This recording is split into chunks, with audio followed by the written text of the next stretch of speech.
आवश्यक सूचना।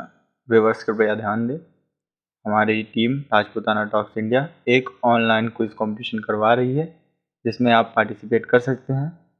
पूरा मैटर डिस्क्रिप्शन में आपको मिल जाएगा। धन्यवाद। दोस्तों, आपने सर्जरी के बारे में काफ़ी कुछ सुना होगा व देखा होगा। सर्जरी को हम अपनी मातृभाषा हिंदी में शल्य क्रिया के नाम से भी जानते हैं। वैसे देखा जाए तो सर्जरी का इतिहास काफ़ी पुराना है।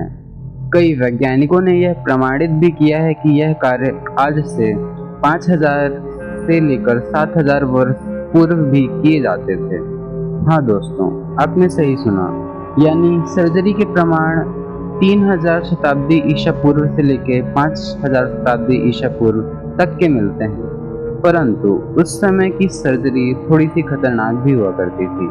अगर आप उस समय से संबंधित होते और अपना इलाज करवाना चाहते तो दोस्तों, सरदर्द का इलाज गोलियां या जड़ी बूटियों से नहीं, सर में छेद करके किया जाता था।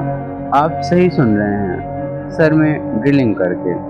दोस्तों, अगर हम आज के कल्चर की बात करें तो यह प्रमाण मांगता है, यानी कि हिस्ट्री वही है जो या तो लिखा हुआ है या फिर उसके पुख्ता प्रमाण हैं। आप सबने रिनेसेंस यानी नवयुग के बारे में भी काफ़ी कुछ सुना होगा। इस समय में इस दुनिया में काफ़ी परिवर्तन हुए थे, जो कि राजनीतिक, आर्थिक, कला, विज्ञान, हर क्षेत्र में दर्ज हुए थे। ये सब परिवर्तन 14वीं शताब्दी से लेकर 17वीं शताब्दी तक हुए थे। तो आपने इसी समय में यह भी सुना होगा कि मेडिसिन के क्षेत्र में भी अत्यंत महत्वपूर्ण परिवर्तन हुए होंगे। तत्कालीन पुस्तकें यही दर्शाती हैं कि सारे महत्वपूर्ण परिवर्तन जिन्होंने आज के इस अत्याधुनिक समय की नींव डाली, इस समय में दर्ज किए गए थे।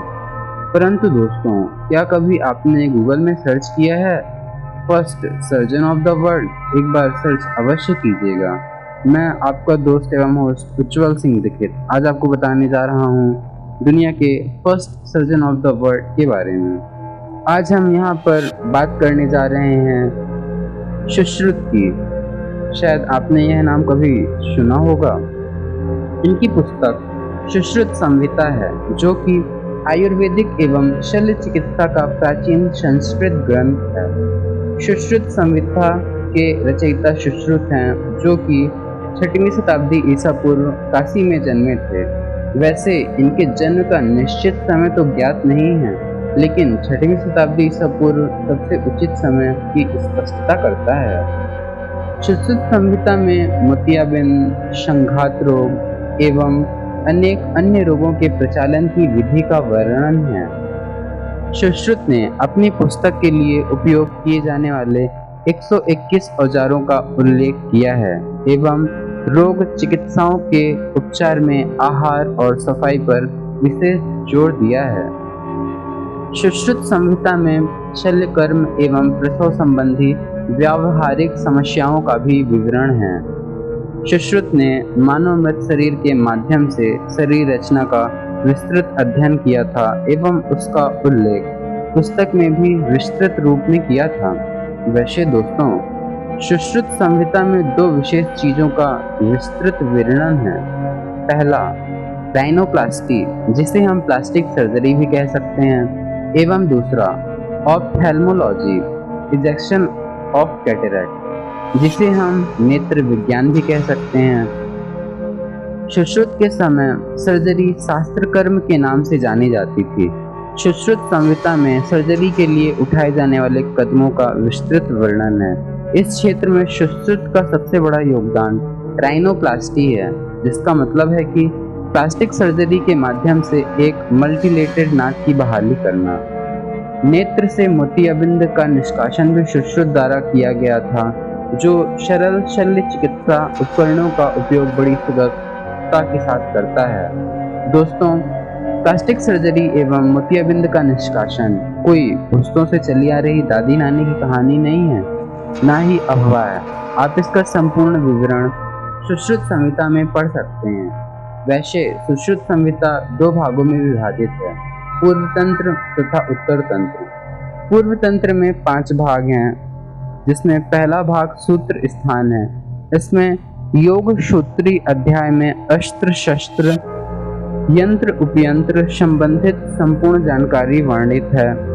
दूसरे भाग निदान स्थान में ऑपरेशन से ठीक होने वाले रोग जैसे बवासीर, मूत्राशय एवं पित्ताशय की पथरी, मां के गर्भ में ही बच्चे की मृत्यु, ट्यूमर आदि रोगों का लक्षण, निदान एवं संपूर्ण चिकित्सा का वर्णन है। तीसरा भाग में शरीर स्थान है। इसमें शरीर की परिभाषा, संपूर्ण गर्भ का वर्णन, पुरुषों या सृष्टि की उत्पत्ति क्रम का विस्तृत वर्णन है। चौथे भाग में कल्प स्थान है। इसमें विषयों का औषधि प्रयोग एवं विषयों से बाधित व्यक्ति का चिकित्सा कर्म का विस्तृत वर्णन है।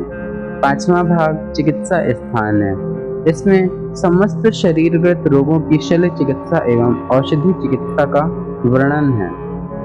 सुश्रुत संहिता के द्वितीय भाग में उत्तर तंत्र अथवा उत्तर स्थान है। इसमें नेत्र रोग, कर्ण रोग, सिर के सभी भाग की शल्य एवं औषधि चिकित्सा का वर्णन है। सुश्रुत ने सुश्रुत संहिता में 8 प्रकार के शल्य योग भी वर्णित किए हैं, जिसमें पहला छेद्य अर्थात छेदन हेतु, दूसरा भेद्य अर्थात भेदन हेतु, तीसरा लेख्य अर्थात अलग करने हेतु, चौथा वह शरीर में हानिकारक द्रव्य निकालने के लिए, पांचवा एष्य नाड़ी में घाव धोने के लिए, छठवां आहार्य हानिकारक उत्पत्तियों को निकालने के लिए, सातवां विस्त्रश्व द्रव्य निकालने के लिए, आठवां शीव्य घाव सिलने के लिए। दोस्तों, कैसी लगी आपको जानकारी? अगर आपको यह वीडियो पसंद आया हो तो प्लीज़ लाइक कीजिए, शेयर कीजिए एवं सब्सक्राइब कीजिए। धन्यवाद दोस्तों।